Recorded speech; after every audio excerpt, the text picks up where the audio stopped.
episode of the Audionals show, episode 27, which is pretty exciting. Halfway through a year of content. I've managed to get through one every week so far, so good. But yeah, just here to document, witness the revolution that's going on in the arts and in music, particularly when it comes to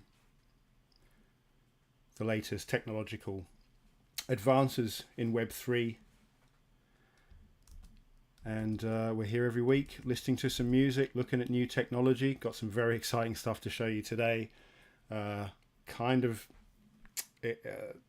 thing that really I needed to complete the whole package before I would really feel like we were on our way to a on-chain full production suite.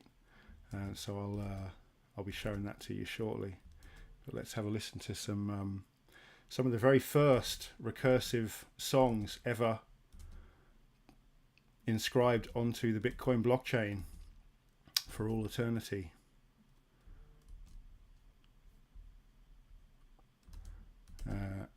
Let's have a listen to Freedom to Transact is the first one I'd like to play. Except my computer's having a bit of a hissy fit there.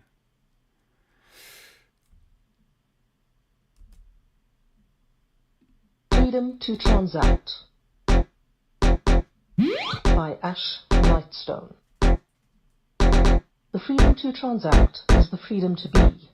It means I don't need your permission to do as I please and just be me. It's a freedom that we should all have, without any conditions we have no say in. There shouldn't be any strings attached or any rhetoric about it being a sin. It's a freedom that allows us all to be equal in a manner that is profoundly meaningful, and for that reason they tell us it's dangerous. They say there's no way for it to be purposeful.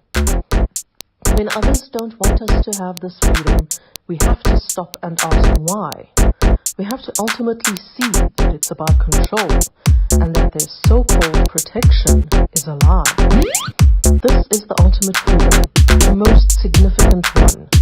All others are built on top of this, and without this, no other freedoms can be won.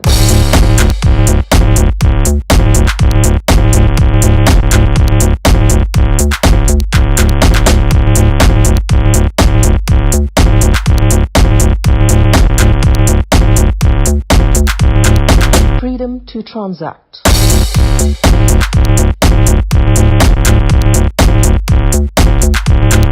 Freedom to transact.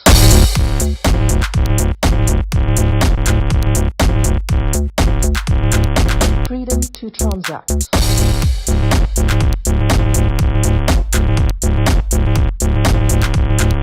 Freedom to transact.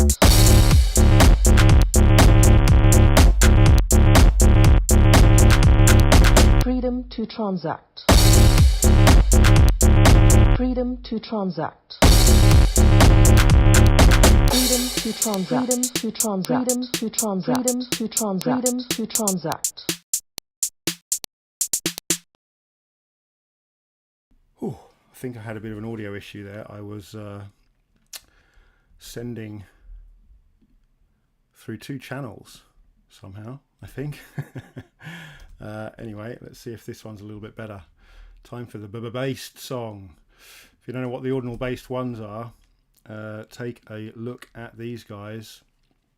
This is the first iteration of the Audional 2.0 tech, placing audio into HTML files.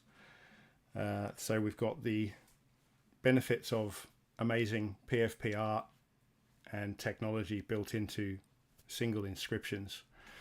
And these are what is really behind the beginning of this music revolution. Some high resolution audio files to create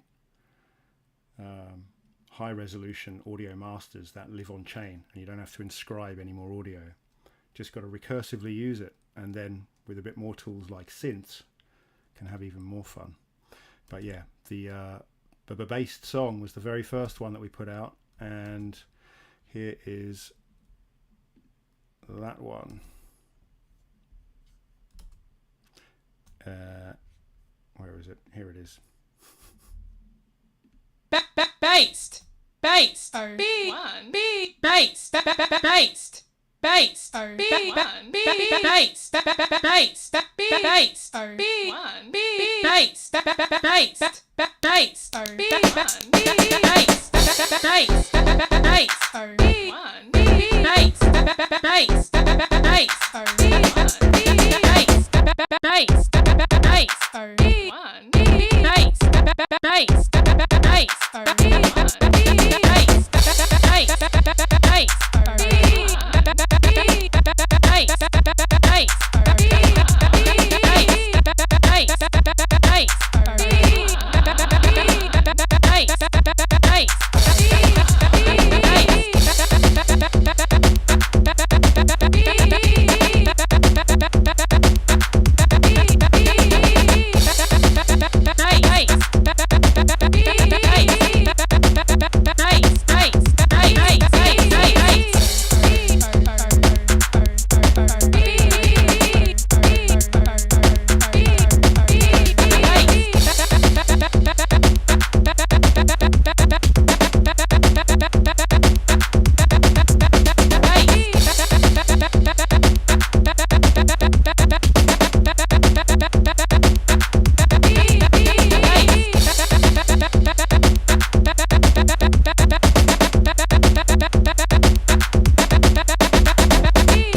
Based.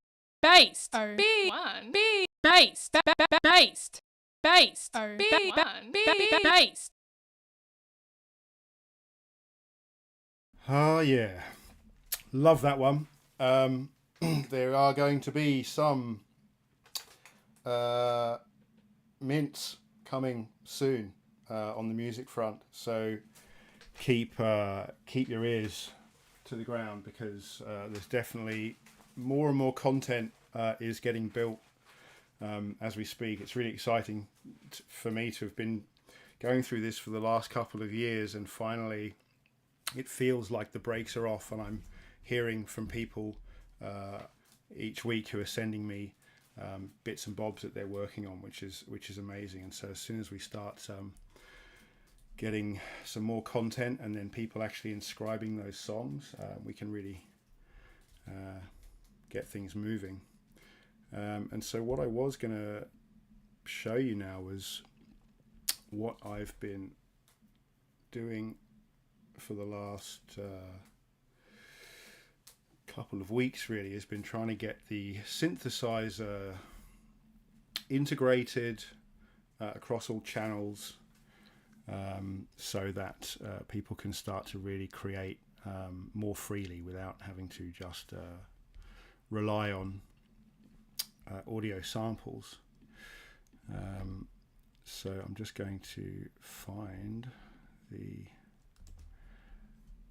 right page here, and I'll show you. Oh, actually, what I might do, because I did do a recording earlier, because it's I get a little bit carried away sometimes when I'm demoing this stuff, so it might be easier just to show a little recording, which I know didn't go on and on, and then after that I'll come on and go on and on, and do a bit of a manual play with the new synth. So let's find that recording I made earlier. Where did I put it? Synth demo, that must be it. Okay, so I'll just play. I think it's about 5 minutes long, but it's just gonna show you yeah, sort of what's going on with the synth. The synth is now, I haven't pushed this actually live yet for everybody, but I've just got to do a bit more testing and then I'll get it live. But it's showing you how the synth is integrated. It's working across multiple channels. So then you can have multiple different sounds, different loops, different recordings. Currently, this demo, I'm only showing the arpeggiator, but there is also a free recording function, so you can just record your own playing using your USB controller keyboard, and then there'll also be quantizing available for those free recordings. But it's really a lot of fun playing with the arpeggiator because you don't need quantizing. It's quantized by its nature. So yeah, have a little listen to this, and then I will have a little live play afterwards, and hopefully I'll do some more interesting stuff.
it's a lot of fun.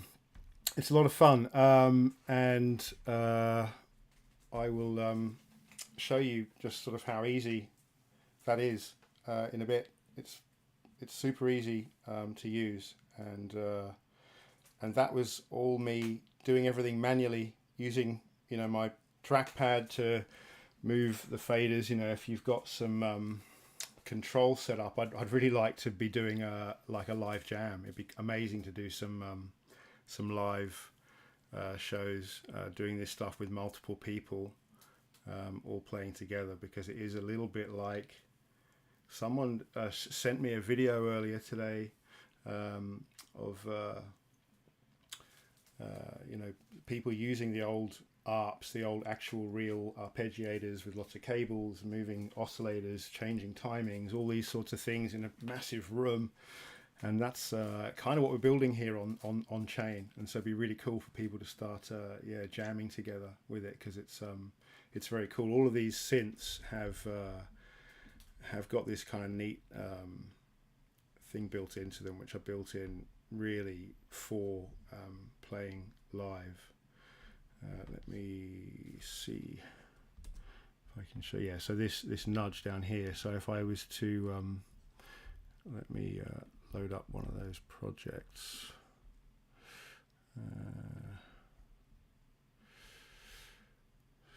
See. One.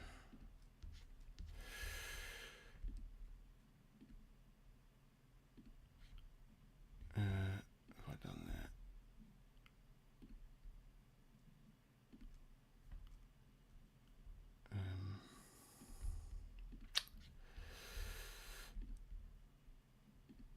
Okay, so yeah, so this little nudge wheel down here, it's a little bit like, you know, it'll always pull itself back to zero, but it's just like you might nudge a record forwards just to get it to speed up a touch. The tempo is locked, but because we're manually hitting play, once I've got this being triggered from in here, it'll obviously be in time. But when you're freestyling it and you're just creating arrays as you go, I'll show you how to do that as well.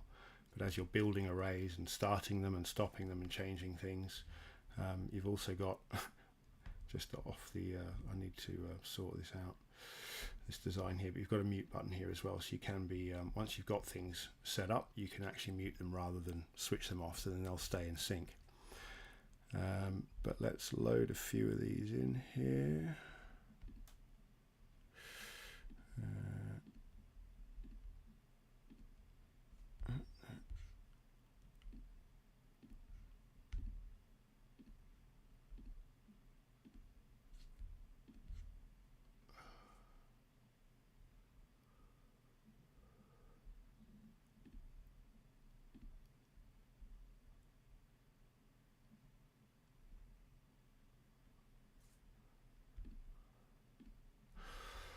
Okay, so what have I got here?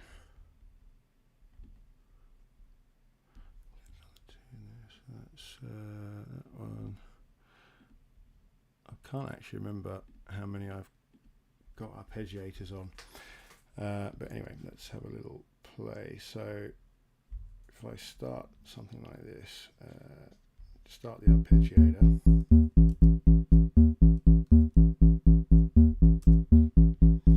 Obviously this is now just looping, so I can start to play with these controls.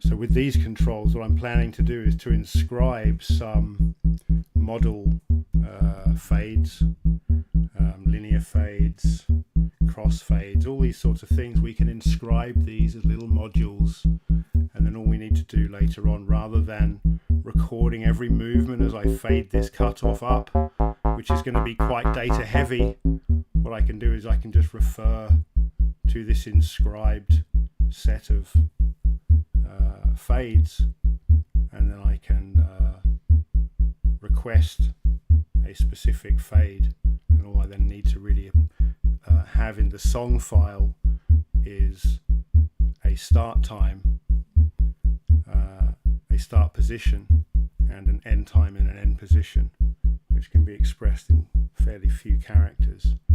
And then that fade, even if it's over a minute or if it's over a couple of seconds, can be applied programmatically without any additional strain put on the song file. The inscribing of the song won't be massively affected by that, because we can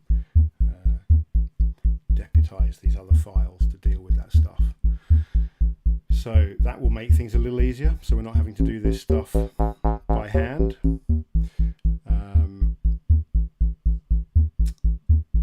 And then we've also got things down here where you can change the scheduling.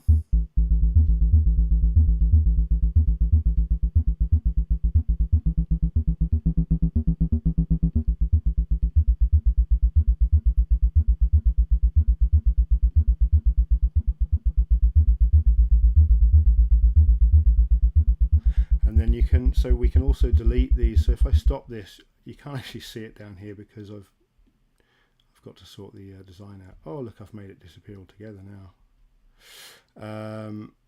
But down here, if we delete these, there is actually an array display here, which you'll be able to see the notes as you're programming them. If I clear this and we put it into latch mode, it's I can play these. Let's get a higher. Let's get something a bit cooler than that.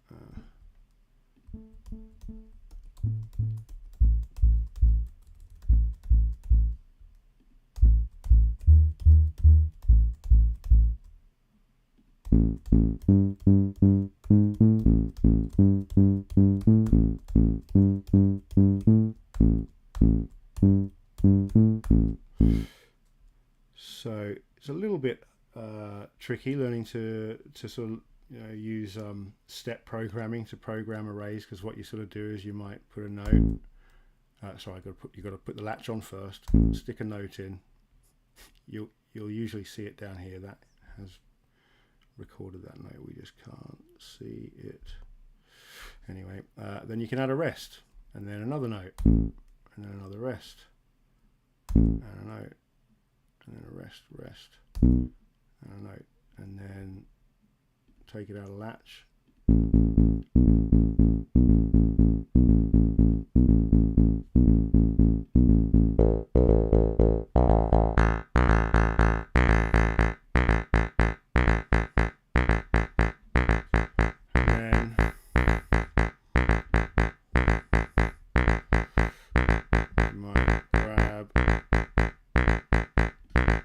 Some instruments like the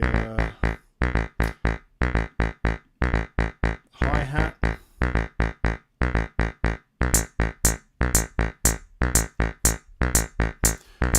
and then you can get the this one's so I can't even remember what sounds we got here.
So this one I think has, you can just see those notes down there.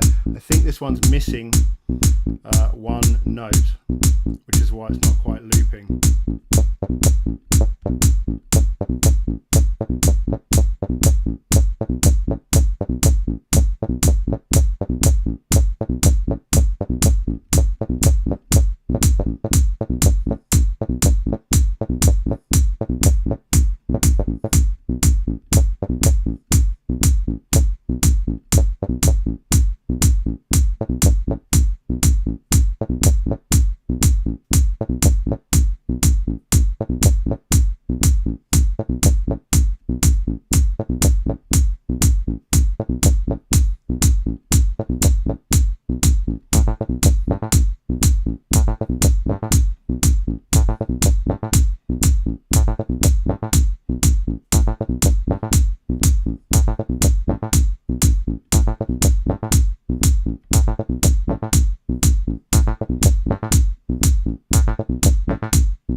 Yeah, so as you could tell there, I wasn't, I hadn't muted them. I was bringing them in live, so I was doing lots of shifting with the timing there. But like I said, once they're being triggered from the sequencer, timing won't be an issue, and also people will probably be able to do a much better job than I was there of bringing them together.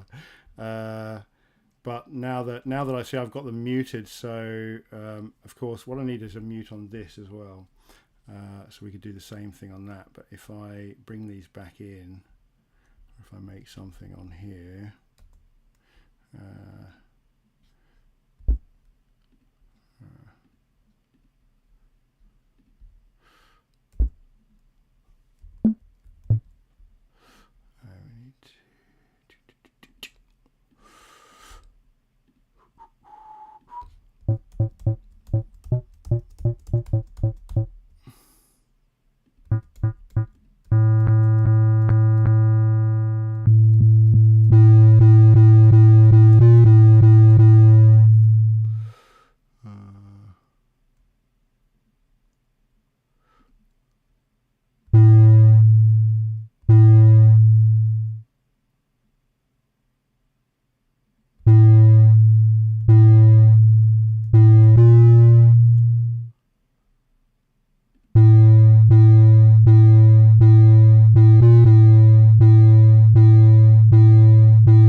see them.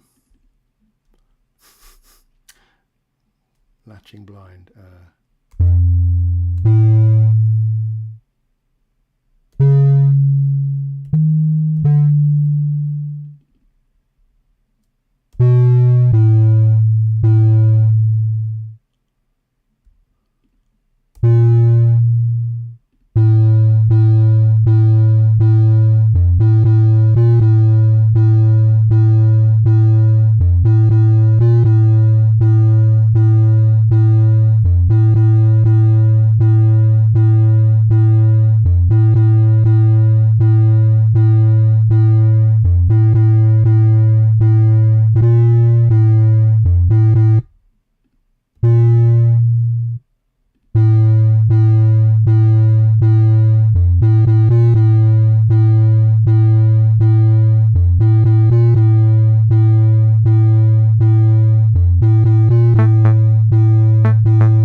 Whew. Well, there you go. Little bit of a demo there. A demo in how much help I need to make the UI work properly. But again, this is a tool really, which is to get us to the point where we're able to prove the point that we can make songs that would be 70 megabyte masters, and we can inscribe them on the blockchain as 20 kilobyte masters. So I think it's worth carrying on, don't you? So we just got to get some more hands on board, creating, making music, promoting the cause.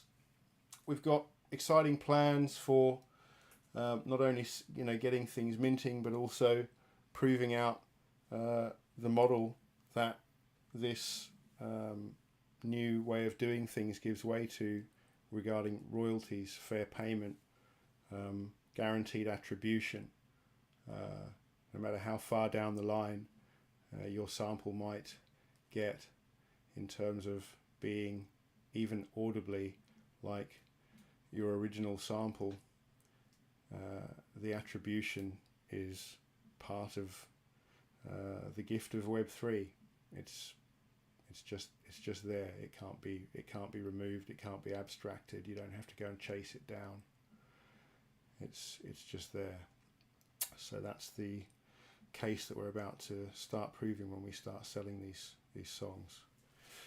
So it's exciting times. Did I have anything to close us out with? I noticed there at the end it was getting a bit glitchy. I think that's because I have my all of the messages. There's a lot of messaging going on in the sequencer at the moment, so when I leave it running like that for a long time, I forget that I've got all these logs, and there must have been hundreds of thousands of them then. So I think it's going to slow my computer down. In fact, I might need to restart to play some music. I think. Let's give it a little restart, and then I should be able to find something to play us out with.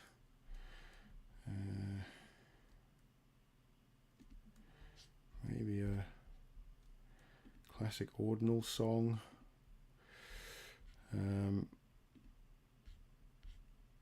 What have I got here? Do I have any links? Oh, I don't have any links here. Well, we'll just go with the based song, I think, because that's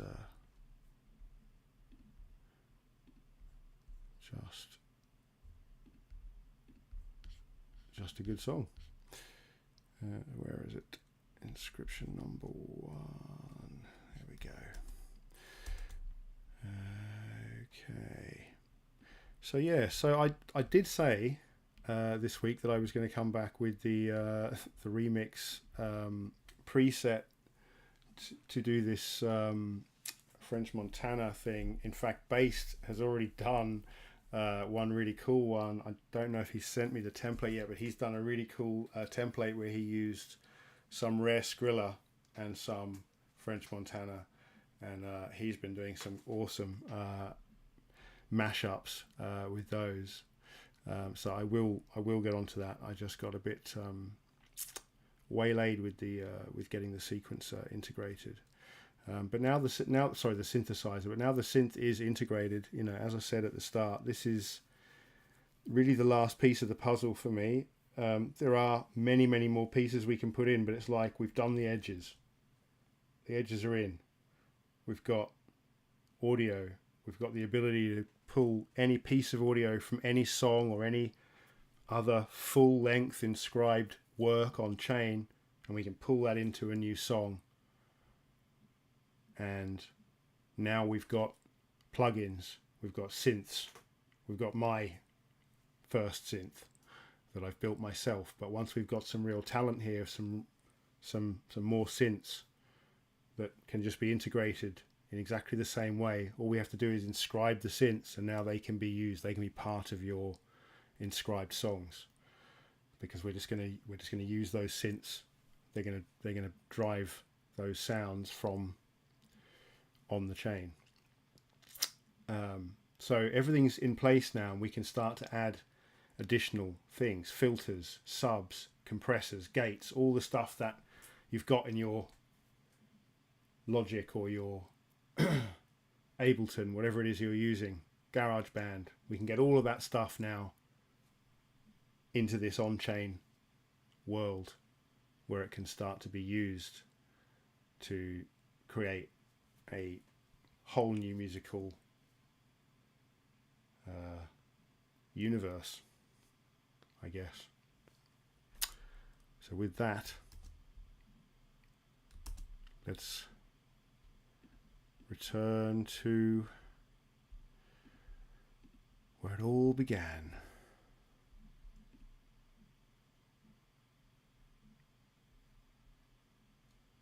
Nothing. Where did it go? That's hilarious. Okay.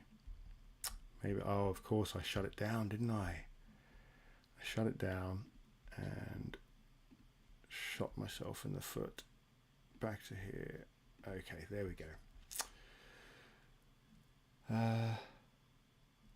That isn't the one I wanted. Oh no, that is. Okay. Little bit of a shambolic ending to the show, but thanks again, and see you next week. Cheers.